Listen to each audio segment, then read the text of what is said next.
Hello everyone, hope you're having a wonderful day and welcome to the fifth round of FIDE Candidate Tournament 2026. And here we are covering Javokhir Sindarov's legendary run in this candidates tournament. And this time he's facing Hikaru Nakamura, who is world number 2 currently, only other player who is above 2800 rated, apart from Magnus Carlsen, of course. So yeah, great run so far by Sindarov. We just saw that he beat um, Pragyanandha on the third round. He beat Fabi on the fourth round, and this is round number fifth against Hikaru. And yeah, let's see how it continues. Sindarov is already in a great run because he has already won so many games. He won against Esipenko on the round number one. He drew against Matthias Blubaum in round number two, but then he won third and fourth round. So he's already leading the tournament by a full point at this point. Okay, Hikaru is white, so Hikaru will try to stop Sindarov's this unbeaten streak, and he played d4. We have d5 and c4. So the queen's gambit played by Nakamura. e6 declined, knight to c3 and c6. So black is playing the Semislav, or rather the node bomb variation, which black, it's a razor sharp variation from black side. Black tried to grab a pawn and hold on to it, and white gains, well, a lot of activity for it, so much so that when I was analyzing this opening for myself, I actually was very scared to even play this position, even though I know the evaluation of the position is about equal. But it is a bit too scary to play from black side. But okay, Sindarov is not scared of anyone, and after e4, which is of course the main move, that's how you actually punish this position. Your knight is not on f6, so you can play e4 directly. D takes e4, knight takes e4 has been played multiple times, and this is the point.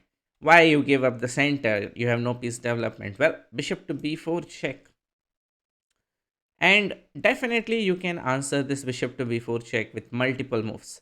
You can play knight c3, you can play bishop d2, and knight c3 is, well, it's a move, but it's not really a good move. Bishop to d2 is, however, played like almost all the time this position has reached. And this is a pawn sacrifice, of course. And why is the pawn sacrifice? Well, the pawn on d4 is hanging, and with that, the knight on e4 as well. So Sindarov goes for it. Queen takes d4. Of course, they both knows this theory very well. They are just blitzing out the moves. Here, there is no point of taking the bishop. Then after queen takes, white is just better. So yeah, you have to enter to complications with queen d4. And now bishop takes b4 by white, and queen takes e4 check. Let's just stop there and try to see what is white's compensation. Well, the main backbone of this compensation is this bishop, which will forever stop you from castling, and it's a very strong piece. Now, second compensation lies in the fact that this bishop is behind these pawns and will be somewhat hard to develop. So, for a pawn, white actually virtually gains a lot more than what I would care to give for, to just grab one pawn, that is. But this queen e4 check is very hard to mate. I mean, you don't want to exchange the queens, definitely. And if you play knight to e2, which has been played many times, the c4 pawns hanging, knight f6 can come in where you are developing this bishop to a lot of questions. Um, Bishop to e2, of course, has been the main move for ages, and this is what played in this game. But the problem is now black with a precise move order can actually accelerate the development. So knight to a6, hitting the bishop before doing anything. So bishop is under attack, bishop goes to d6. Other move has been tried, bishop c3, bishop a3, bishop e5. But bishop d6 has been the most played move still this point. And now Sindarov goes for the second pawn, queen takes g2. Well, you have said A, you have to say B. I mean, you have grabbed a pawn and you have committed wholeheartedly to just grab pawns at this point. The rook is under attack, so bishop f3, queen goes to g5. And this has been played many times as well. So nothing new at this point. Knight to e2, still blitzing out these two guys. Knight to e7, still, I mean, you have two castles one way or another. So the knight goes to e7, so the bishop is blocked off. And now, knight to g3 by Hikaru is still blitzing. And here, Sindarov, with 1.5 minutes of thinking, played the third most popular, or rather, third move recommended by the engine. Not the top, not the second top, but the third top move. And also, this move is, well, only been played once before, and not even in a grandmaster's game, which is castle shots by white. And it comes as a huge surprise to Hikaru, which later on admit that he forgot what to do here. He doesn't have this move in his files, opening preparations, and he actually blamed his seconds of just forgetting about this very important move. Which might be true. We don't know about that, but I mean, there is nothing bad in White's position. If anything, this castle moves actually give promises White a very tiny advantage. And as I said, this is not a novelty. It has been played before. And here Hikaru, after 1 hour and 8 minutes of thinking, yes, 1 hour and 8 minutes of thinking out of his 2 hours, played h4, which is already a mistake. I assume he was very frustrated in the position, what to play and why he doesn't have this move in his own preparation and how to deal with it. But even if you have it, even if you don't have it in your home preparation, I assume world number two can easily find the best moves in this position. I mean, the game I am going to refer to, which was played before this game, was played in Prague Open 2024 between Venkatesan K versus Smith K. And this Venkatesan K from white side is 2200 rated, and Smith K is 2300 rated. And both of them found the best continuation. So it is possible to find the best continuation when you are 2800, of course, right?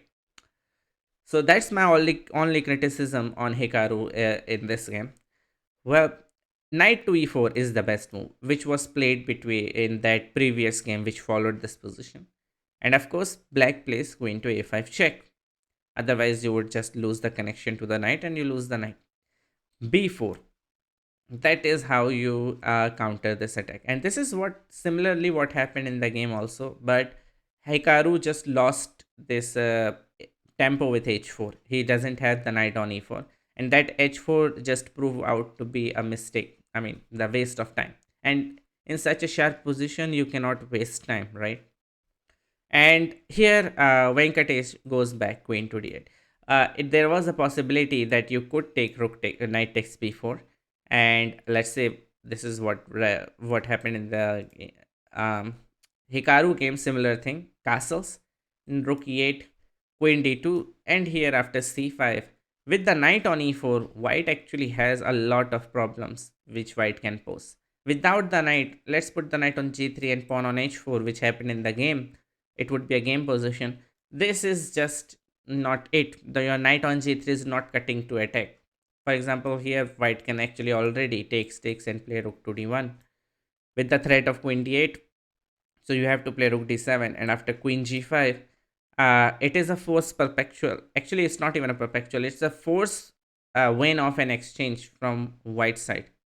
Um, the best move in this position is to play h6 and give up the exchange when the position is roughly equal. But I mean, it is so easy to go wrong. Let's say you play king f8, then already you are losing after knight c5. Just dead lost. It's +2 for white. That's how sharp this position is. And after, even if you play the best move h6, knight f6 check, king f8 is the best move, and then knight d7 check, and after bishop d7, let's say something like queen f4, white still has an attack.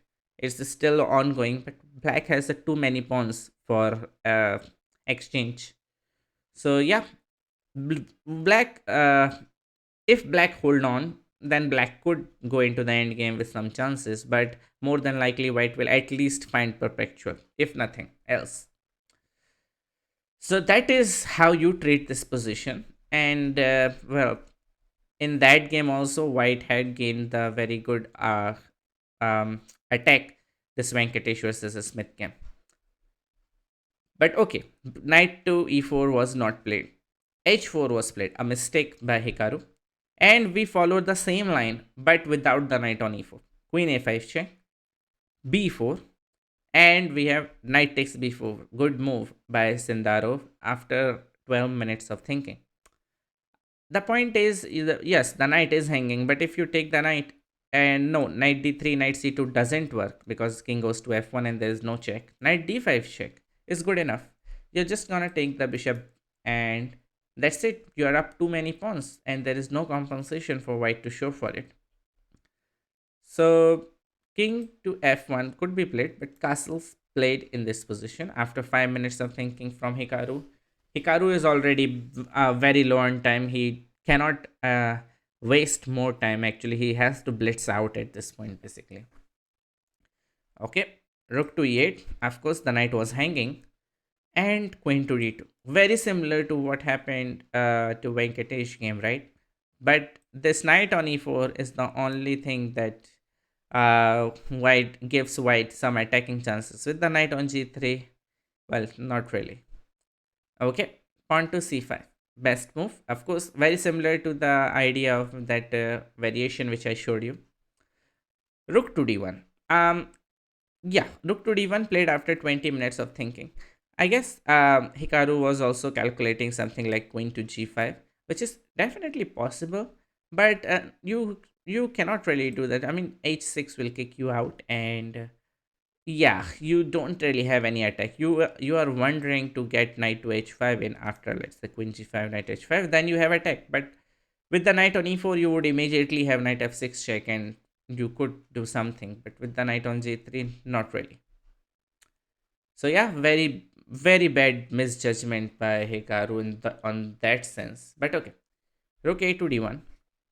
Still, white has some attack.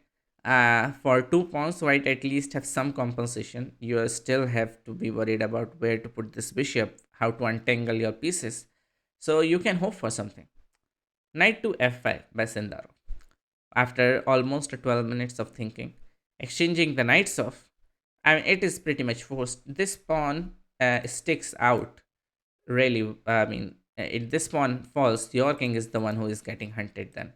So yeah, knight takes f5, pawn takes f5, and yeah, nothing you can stop. You can do to stop bishop to e6 next, which will complete black's development, and with that you have basically no compensation at all. Hikaru tried queen f4. Well, opening up the d file, getting the queen closer, and a very nice move by Sindaro. From here onwards, Sindaro played like a engine. All perfect moves. Even till this point, it is engine perfect game so far. Knight to c6. Getting this knight to the beautiful square on d4. You are allowing the opposite color bishop after bishop c6. But the point is, I'm up 3 pawns. I mean, I'm up lot of pawns, right? So it doesn't really matter. Even in the opposite bishop endgame, you are losing. Okay, king to h1. So Hikaru is trying to put the rook on g1 and try to attack. Knight to d4. Simply, rook goes to g1. And now you have to be a little bit careful. There might be rook takes g7 idea coming up. So g6, simply defending, and bishop to d5. And there is some problem here. So why bishop to d5? Why Hikaru is allowing knight to e2? Fork on the pieces. Well, if you play knight to e2, then queen to h6. And the point is you cannot take knight takes g1. You have to play bishop, sorry, not that, bishop to e6 and go into the same thing which happened in the game. But let's say after queen h6, let's say why not? Why can't you take the rook? Well, this is the point of bishop to d5. Bishop takes f7 and it wins for white. Your king is ripped open and that's about it. check, king f6, and h5. And finally, the black king has been hunted down. It is completely winning for white. Okay, so that's the idea. You could play knight e2, but you have to follow it up with bishop e6 anyways. So Sindaro played bishop e6 here. Of course, why not? We have bishop takes b7. Exchanging just doesn't work. You are down to so many pawns, so you just might as well grab one. And this is what Sindaro already saw. Knight to e2. And now there is no point of playing queen to h6. There is no bishop f7 and stuff. So queen to d2. Exchanging the queens off. Queen takes, and Sindarov is more than happy to exchange the queens off, of course. Knight g1, bishop a8, rook a8, king g1. And we go into this position where we have, okay, opposite color bishops. The c5 pawn is hanging. But here, of course, Sindaro already saw this and played rook to d8. Very important move. It seems like you don't want to go into the opposite bishop endgame, but that is what precisely you should do. Any opposite color bishop endgame is winning here. So bishop to f4 played, rook exchanged off, c4 pawn is gone, well c5 as well, but a2 gone, c5 gone. And if you look carefully, black is still up 3 pawns. 2 pawn maybe you can hold, but 3 pawns is too much in opposite color bishop endgame. a5 played, and few more moves played by Hikaru.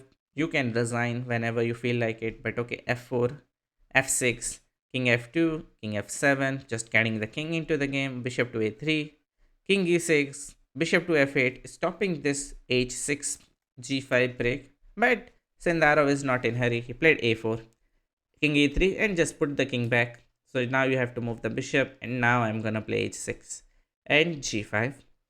King g3, of course, exchanging just doesn't really help. Black gains 2 passed pawns. So king to g3 and bishop to d5, just taking his time, getting the bishop back to the center of the board. And after bishop to e1, here, I mean, yeah, sure, you can play king to g3 or stuff. But here, Sindarov just played pawn takes pawn, and it was in this position that Hikaru resigned the game on move number 41. So they gained time control, of course. The point is, if you take with the king, then after bishop f3, well, of course, stopping king h5 from happening. Let's say you play king g3 back, bishop g4. I'm just solidifying the bishop. Just a hypothetical line. Then I'm just gonna bring my king, and you have a 2 pass pawn to be worried about, this one and that one, and both on the edge of the board. You have to put the king to defend one pawn, and I will run the king on the opposite direction. So I will gain your bishop for that one pawn. For example, you come back to defend this pawn. Well, I'm just gonna run my king over, even sacrifice one pawn to get the a pawn forward, and simply just queen this pawn, come back, take this pawn, go get the king out and promote the h pawn, f pawn, and that is it. So yeah, very curious game by Hikaru. I mean, you cannot really blame your home preparation if on this position after castle. Castle itself is not really a good move. E5 is the most played move here, and you might be prepared for that. But yeah, castle. You found the entire sequence Hikaru after castles. Instead of h4, queen a5 and b4, which are the hard moves to find, you could play knight e4 and queen a5 b4, go into the same exact variation, but with much more tempos, right? This knight on e4 is beautiful. Yeah, tough break for Hikaru, and what I can say, Sendaro winning 3 games in a row is unheard of in candidates tournament.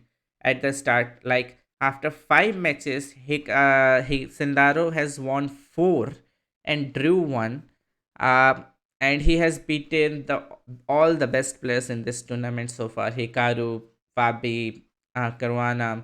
Now it's about Anish, and Anish is the next one. So we'll see how it goes. But yeah, already 1.5 point lead in the tournament is, well, I would say Sindarov has already won the tournament at this point, but yeah, of course there are people who is going to fight for it. But okay, so that's the game, guys. I hope you like this game. If you do, then share it and like this video, and I will see you on the next one. Okay, bye.